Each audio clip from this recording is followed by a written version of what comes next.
Hello everyone, রোশনাই ধারাবাহিকের আজকের পর্বে দেখবেন গুরুজি বলে এমন কোথাও লেখা নেই যে চা বানায় সে ডান্স পারফরমেন্স করতে পারবে না। আপনাদের অসুবিধা থাকলে আপনারা আমার কন্ট্রাক্ট ব্রেক করে দিতে পারেন।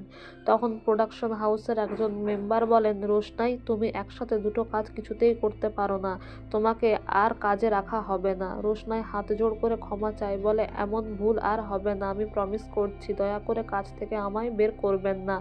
এরপরে রুদ্রপ্রতাপকে সেই গুরুজি বলেন, মানে গরিমার গুরুজি বলেন যে ও তোমার জীবনটা ধ্বংস করে দেবে, ঠিক গরিমা মুখার্জির জীবনটা যেভাবে নষ্ট করে দিয়েছে। গরিমা আমার ছাত্রী ছিল।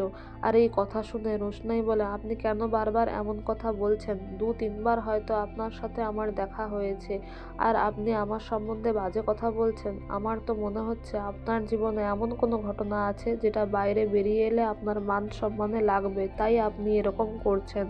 এদিকে রুদ্রপ্রতাপের তখন বলে যে ঠিক আছে, আপনাকে আর রোশনাইকে কাজে রাখতে হবে না, আমি ওকে আমার বাড়িতে নিয়ে যাব, ও আমার পার্সোনাল অ্যাসিস্ট্যান্ট হয়ে কাজ করবে।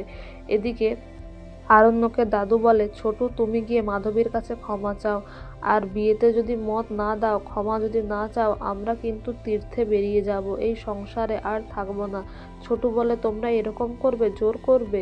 এদিকে গরিমার গুরুজি মনে করতে থাকে আরণ্যক তাকে ব্ল্যাকমেল করেছিল রোশনাইয়ের মায়ের লেখা চিঠিটা দিয়ে, যাতে লেখা ছিল যে সেই হচ্ছে রোশনাইয়ের বাবা, আর সেটা বাইরে বেরিয়ে এলে তার মান সম্মান সব নষ্ট হয়ে যাবে।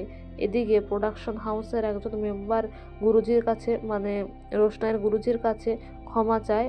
আর এদিকে সেই গুরুজি বলে, রোশনাই চলো আমার বাড়ি চলো। আর তাকে তার বাড়ি নিয়ে গেলে তার স্ত্রী ঝামেলা করতে থাকে, বলে তুমি আরেকটা স্টুডেন্টকে বাড়িতে নিয়ে এসেছো, ওই মেয়েটা এ বাড়িতে কিছুতেই থাকবে না, ও থাকলে আমি থাকবো না। তখন রোশনাই বলে, আপনারা নিজেদের মধ্যে আর ঝামেলা করবেন না, আমি বাইরে থেকে এসেছি, আমি চলে যাব। রুদ্রপ্রতাপ বলে, বাড়িটা তোমার ম্যাডামের একার নয়, আমারও বাড়ি। আর তার স্ত্রী বলে, তুমি কদিন চেনো ওনাকে যে একবার বলাতেই এ বাড়িতে চলে এলে? তুমি এ বাড়িতে থাকবে না। তো বন্ধুরা, এই ছিল আজকের update. Thank you so much for watching the video. Thank you.